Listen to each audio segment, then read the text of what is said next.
오늘 우리에게 주시는 하나님의 말씀은 마태복음 1장 18절에서 25절까지 말씀입니다.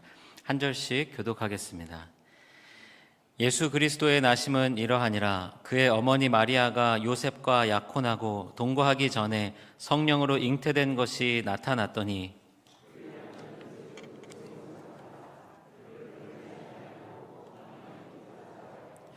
이 일을 생각할 때에 주의 사자가 현몽하여 이르되 다윗의 자손 요셉아, 내 아내 마리아 데려오기를 무서워하지 말라. 그에게 잉태된 자는 성령으로 된 것이라.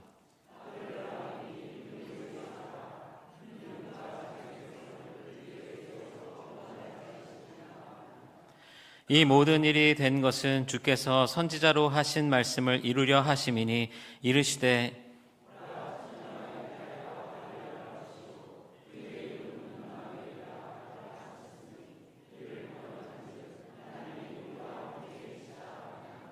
요셉이 잠에서 깨어 일어나 주의 사자의 분부대로 행하여 그의 아내를 데려왔으나 아들을 낳기까지 동침하지 아니하더니 낳음에 이름을 예수라 하니라. 아멘. 오늘 이 시간에는 혼란의 밤을 비추는 빛이라는 제목으로 마태복음 1장 18절에서 25절의 말씀을 나눕니다. 오늘 대림절 세 번째 주일입니다. 대림절 첫 번째 주일을 시작하면서 대림절은 어떤 절기라고 말씀드렸어요? 기다림의 절기다. 기다림의 절기다 하는 그런 말씀을 드렸습니다. 근데 성경이 말하는 기다림은요, 그냥 아무것도 안 하고 시간 가기만을 기다리는 그런 기다림이 아닙니다. 하나님께서 이미 오셨음을 믿고 또 다시 오실 주님을 우리가 소망하고 대망하는 마음으로 기다리는 것, 그런 기다림의 절기가 바로 대림절의 절기예요. 오늘 본문 말씀, 빛 대신 예수님께서 이 땅에 오시는 그런 이야기가 기록되어져 있습니다. 좀 평안하면 좋을 텐데, 또 안정적인 그런 상황이면 좋을 텐데, 우리가 잘 알듯이 그때 당시의 상황이라는 것이 외부적으로도 그렇고 또 내면적으로도 그렇고 다 좀 어지럽고 어수선하고 혼란한 그런 상황이었어요. 그러니까 예수님이 그런 상황 가운데에 이 땅에 오신 겁니다. 여러분, 오늘 말씀을 보면 이렇게 시작을 합니다. 18절에 보니까 예수 그리스도의 나심은 이러하니라. 그의 어머니 마리아가 요셉과 약혼하고 동거하기 전에 성령으로 잉태된 것이 나타났더니 하고 이렇게 나오고 있어요. 여러분, 우리가 잘 아는 말씀이에요. 근데 오늘 이 시간에는 한번 이 말씀을 요셉의 입장에서 한번 생각해 보려고 합니다. 요셉의 입장에서. 여러분, 이 말씀 한 구절이요, 요셉의 입장에서 보면 그의 삶을 아주 그냥 송두리째 흔들어 놓는 그런 말씀이었습니다. 왜냐하면 요셉은 목수였습니다. 그냥 평범한 목수. 그리고 뭐 삶에 큰 비전을 갖고 막 뭐 큰 꿈을 갖고 살던 그런 사람이 아니라 그냥 자기에게 주어진 일, 자기가 할 수 있는 일 그냥 감당하면서 소박하게 살고 있었던 그런 사람이었어요. 어느 날 예쁜 처녀를 만나서 약혼을 했습니다. 여러분, 그 당시에는요, 약혼을 한 다음에 한 1년 지나서 결혼을 해요. 그러니까 약혼을 하면 결혼한 것과 마찬가지예요. 약혼했어요. 1년 뒤에 결혼합니다. 그 기다리는 1년이 얼마나 설레겠어요, 그렇죠? 얼마나 좋겠습니까? 저도요, 39, 12월 8일 날 결혼했습니다, 제가. 근데 이제 결혼식 날짜를 딱 잡아놓고 그 날짜를 기다리는데 왜 이렇게 시간이 더디 가는지 몰라요. 얼마나 설레고 얼마나 그날이 빨리 오기만을 기다렸는지 몰라요. 아마 요셉도 그랬을 거라고 생각합니다. 설렜을 거예요. 기다려졌을 겁니다. 얼마나 좋았을까요? 그런데 문제가 생겼어요. 그게 뭡니까? 우리가 잘 알듯이 마리아가 임신을 한 거예요. 여러분, 사람이 살면서 숨길 수 없는 것들이 여러 가지가 있어요. 우리가 그래서 티가 난다 그러잖아요. 티가. 여러분, 사랑하면요 티 나죠, 그렇죠? 사랑하면 티 납니다. 얼굴에서도 그렇고 눈빛에서도요. 이게 감출 수가 없어요. 막 불꽃도 튄다고 막 그러잖아요. 그렇죠? 그래서 사랑하는 그 연인 사이에 있으면요. 막 불편해요. 막 그 말하는 거 들으면 막 닭살도 돋고 오글오글 거리고요. 그렇잖아요. 사랑하면 티 나요. 반대로요. 싫어하고 꺼려 해도 티가 나는 겁니다. 그러니까 숨길 수가 없는 거예요. 숨길 수 없는 것들이 여러 가지가 있는데 제가 오늘 말씀을 이렇게 묵상하면서 생각한 것이 있어요. 또 숨길 수 없는 게 있습니다. 그게 뭔지 아세요? 몸매를 숨길 수가 없어요. 몸매를 숨길 수가 없는 거예요. 그렇지 않습니까? 저도 이제 막 살이 좀 찌면요, 막 양복 단추가 이게 안 되는 거예요. 막 숨을 들이마시고 억지로 단추를 채워도 딱 보면 알잖아요. 그렇죠? 막 터지려고 그러고 막 끊어질 것 같고. 근데 한번 생각해 보십시오. 마리아가 처녀잖아요. 그런데 시간이 점점 갈수록 몸매가 변하는 거예요. 자, 남자들은 잘 몰라요. 근데 여자들은요, 금방 압니다. 어떤 분들은요, 배 이렇게 임신해가지고 배 나온 거 보고 그런 얘기 하잖아요. 아유, 아들이네?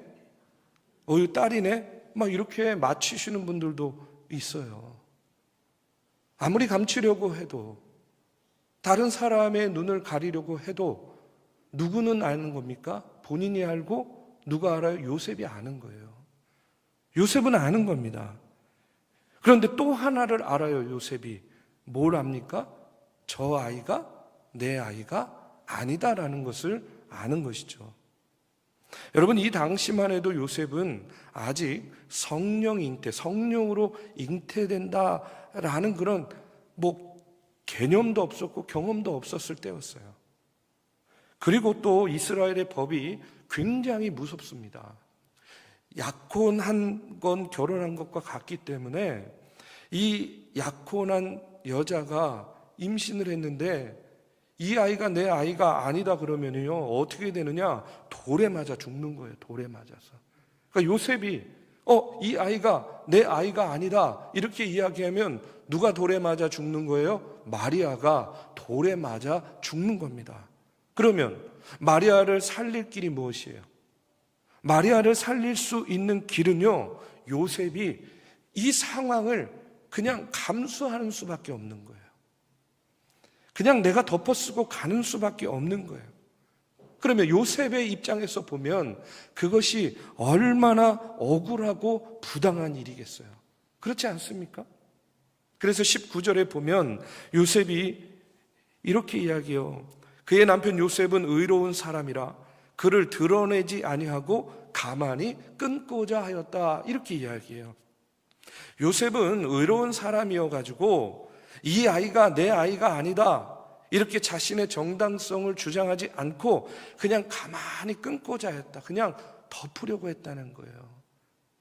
자, 그런데 이것도 깊이 생각해 보면 그래서 그냥 조용히 이 아이 내 아이 아니에요 이러는 것이 아니라 그냥 조용히 마리아와의 그 약혼의 관계를 끊었다고 한번 생각해 보세요. 그러면 모든 문제가 해결되는 겁니까? 그렇지 않죠. 왜 그러냐? 시간이 지나면 마리아는 아이를 낳게 되잖아요. 그렇죠? 그러면 어떻게 되는 거예요? 사람들은요, 마리아가 낳은 아이를 보고 다 누구의 아이라고 이야기하겠어요? 요셉의 아이라고 이야기하지 않겠습니까? 그러면 요셉은요, 자기 여자 임신시키고 도망친 놈, 그렇죠? 아이를 낳고도 책임지지 않는 그런 파렴치한 인간이 되는 거예요. 왜 얼마 전에도 우리나라에서도 어떤 영화 배우가 여자 임신시켜서 애 낳고 내가 아빠인 걸 인정하겠는데 결혼은 못하겠다 이래가지고 논란이 된 적이 있잖아요. 그렇죠? 누군지 궁금하시면 아는 분한테 물어보시면 됩니다. 자, 당시에 만약에 이런 상황이면요, 돌에 맞아 죽는 겁니다. 그냥 넘어갈 수가 없는 거예요. 사회적으로 매장당할 수도 있는 거예요. 그러니까 요셉은 잘못한 것도 없는데 그냥 평범한 목수였는데 이렇게 해도 저렇게 해도 욕먹을 수밖에 없는 부당한 처지에 놓이게 되었다는 거예요. 그런데 요셉이요, 진짜 의로운 사람인 것이 맞아요. 왜냐하면 이렇게 억울하고 이렇게 부당한 상황인데 그는요 어떻게 하느냐? 그 부당함을 자신이 감수합니다. 그래서 자신의 정당성을 주장하지 않고 어떤 선택을 하느냐? 마리아를 살리는 선택을 하는 거예요. 여러분, 저는요 요셉의 이런 모습이 오늘을 사는 우리들에게도 너무나 중요하다고 생각해요. 왜냐? 많은 크리스찬들이, 그리고 많은 교회가 힘을 잃어버리는 이유가 무엇이냐면 우리가요 그냥 모든 순간 나에게 있는 모든 힘, 모든 에너지를요 나 자신의 정당성을 추구하는 데에 다 써버리는 거예요. 나만 옳다는 거예요. 바리새인들이 그렇게 살았잖아요. 내 이미지, 내가 오해받지 않는 것. 그런데 여러분, 진짜 예수님의 제자로, 진짜 크리스찬으로 살다 보면 예수님도 그랬습니다. 부당한 대우 받을 때도 있고요, 또 오해도 받아야 될 때가 있는 거예요. 누군가를 세우고 누군가를 살리려고 하다 보면 여러분, 오해받는 일이 얼마나 많이 생깁니까? 또 반대의 경우도 있어요. 그 오해를 막 풀어보려고 막 이야기하면서 내 자신의 정당성을 주장하다 보면요 어떻게 해야 돼요? 다른 사람을 욕할 수밖에 없잖아요. 다른 사람을 나쁘게 만들 수밖에 없잖아요. 그래서 어떻게 하면 되겠습니까? 저는 오늘 말씀을 이렇게 준비하고 묵상하면서 제 마음에 든 생각은 그거예요. 오해하면 오해받는 겁니다.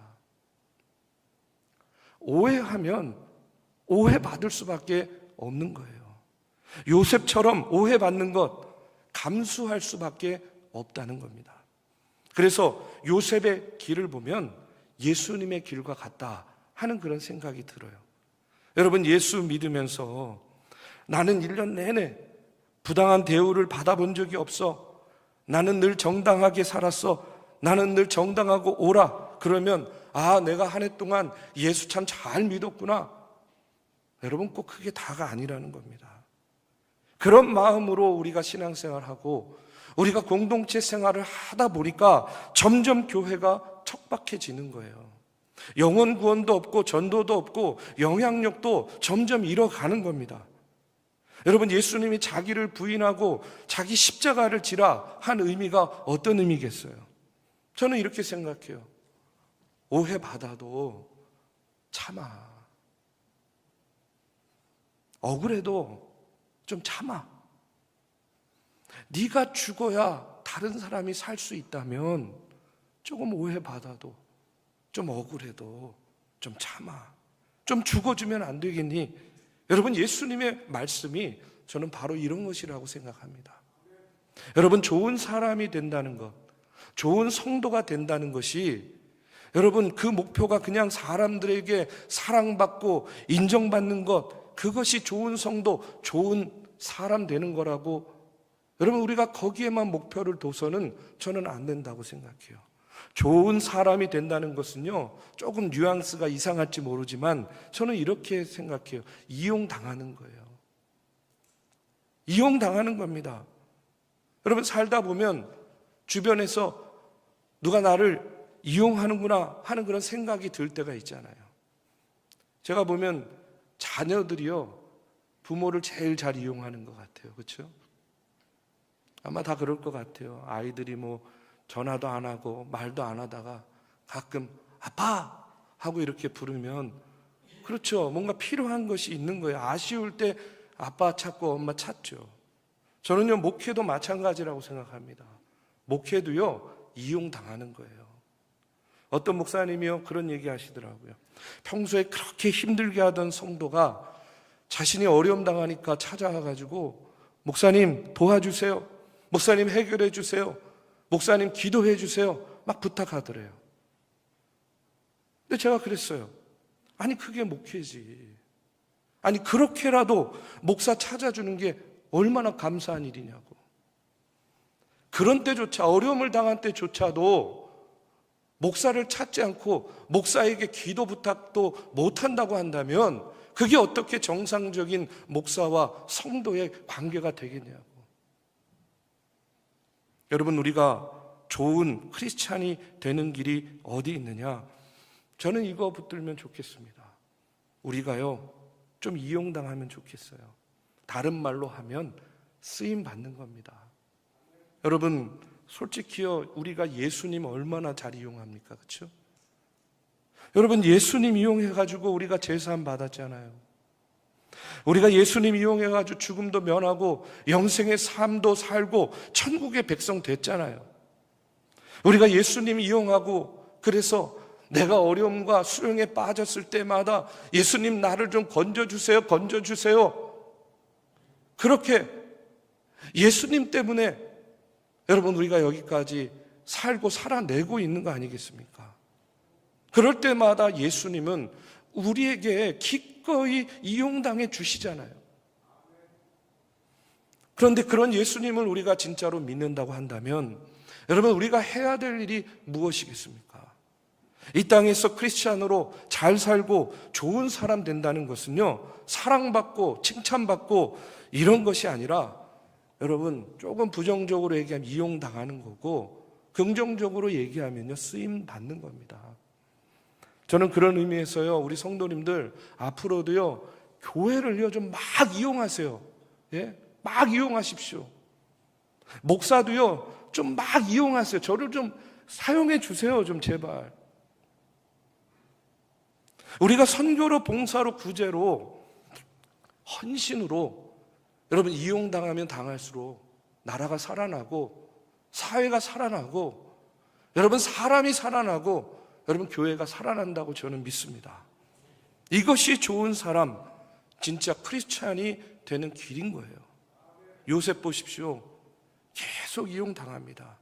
그래서 요셉이 의로운 사람이라는 거예요. 그런데 오늘 말씀해 보면 요셉만 그런 것이 아니에요. 여러분, 마리아도 마찬가지예요.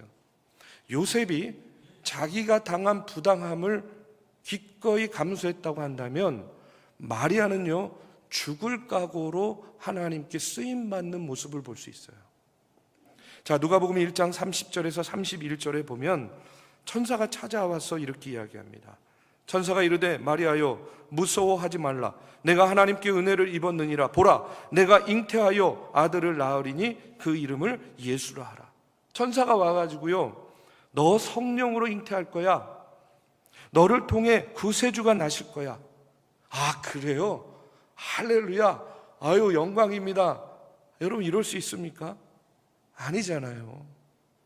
한 여인이 감당하기에는 너무나도 어려운 일입니다. 그래서 마리아가요 이렇게 대답해요. 마리아가 천사에게 말하되 나는 남자를 알지 못하니 어찌 이 일이 있으리이까?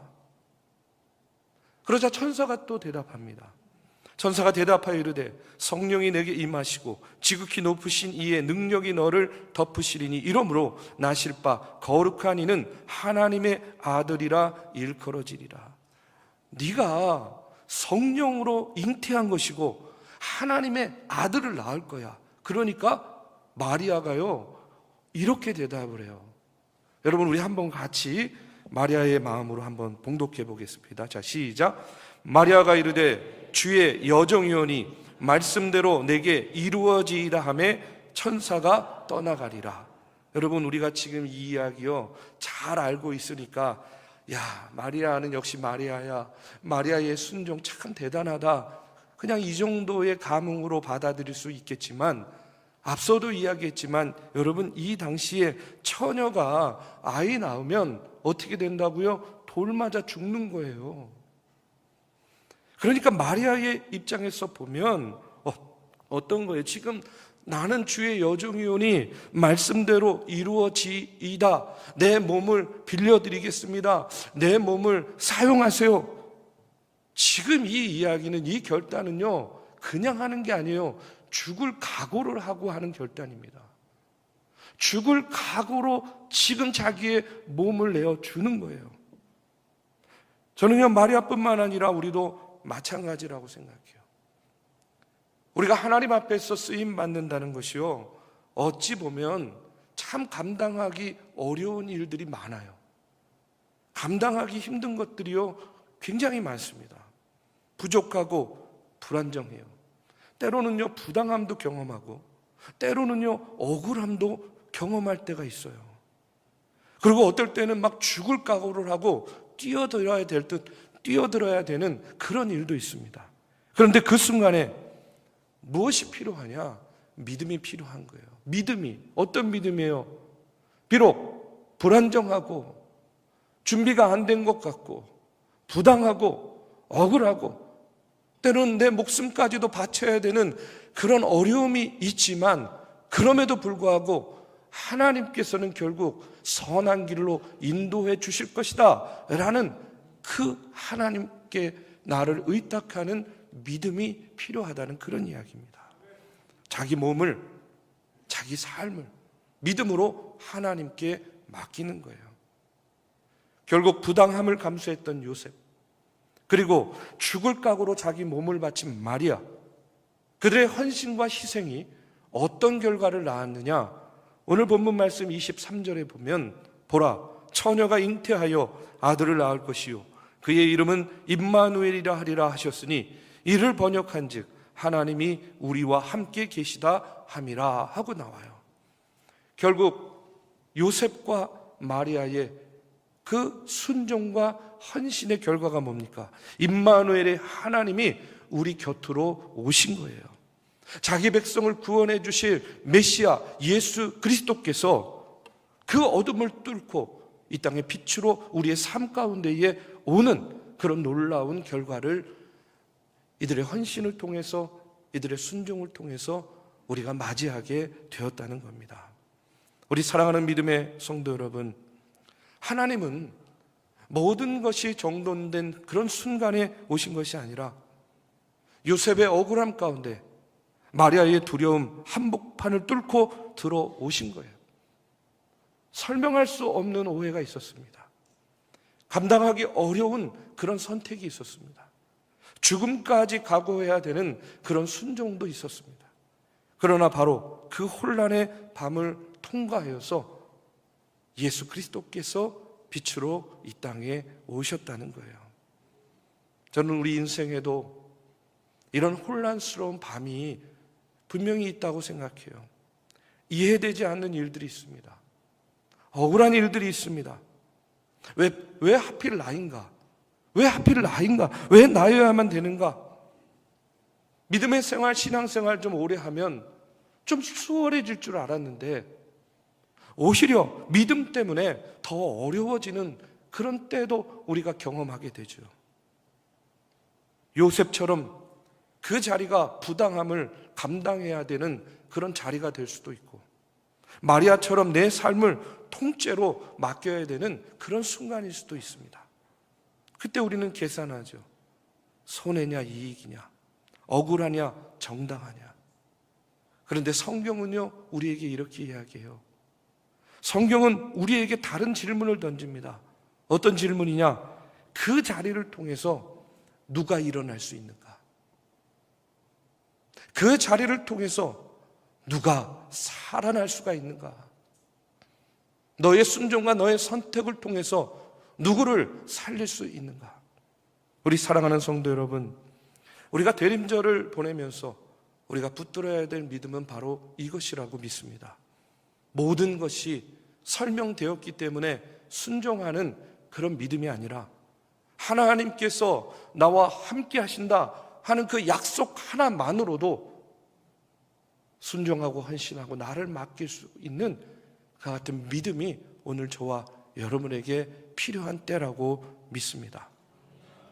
혼란의 밤을 뚫고 빛으로 오신 주님이 여러분 오늘 우리와 함께 계심을 믿으시기를 주님의 이름으로 축원합니다. 혼란의 밤을 뚫고 오신 예수 그리스도가 오늘 나와 함께 계심을 여러분 믿으시기를 주님의 이름으로 축복합니다. 그 믿음으로 오늘도 견디고 선택하고 내일을 살아내는 우리 사랑하는 중앙의 성도님들 되시기를 주님의 이름으로 축복합니다.